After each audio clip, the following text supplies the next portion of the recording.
Trusses. At the end of this section, you should be able to recognize a problem as being a truss type problem. You should be able to formulate a best solution strategy for a given truss problem. Best is subjective here, but it could be using method of sections or method of joints or a combination of the two.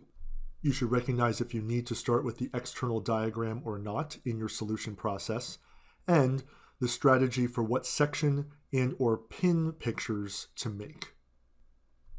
You should be able to make the proper multi-free body diagrams for the pins and the sections that you want to take in your problem. And you should be able to identify zero force members in a truss simply by inspection.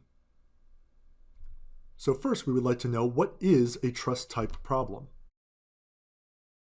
So a truss is what we're going to consider a structure made up of multiple linked members.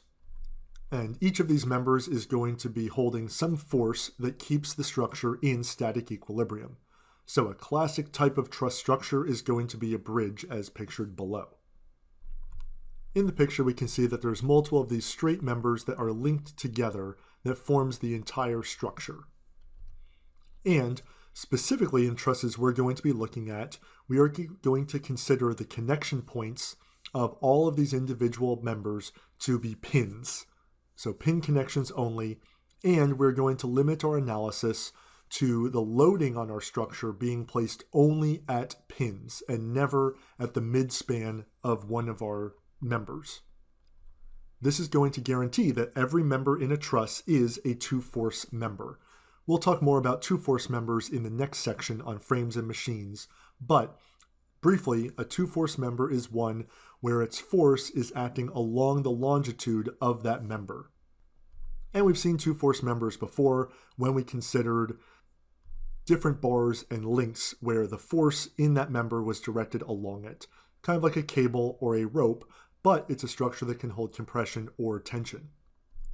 So we're still going to be operating under equilibrium conditions, static equilibrium conditions, and the premise is that if our entire structure is in static equilibrium, like our bridge, then every component of it is also going to be in static equilibrium. Every individual member is going to have zero acceleration, and all of the forces that act upon it are going to sum to zero. What we're going to start seeing in this section and the next section is going to be the need for multiple free body diagrams in order to solve for all of the things that we're interested in.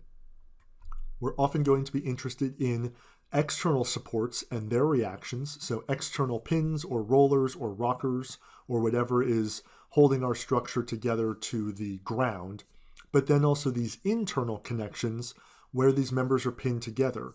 We are going to be interested in finding what are the forces in individual members that keep the structure in static equilibrium. Because eventually what we'll be interested in is making sure that these forces are below certain thresholds so that the structure does not fail.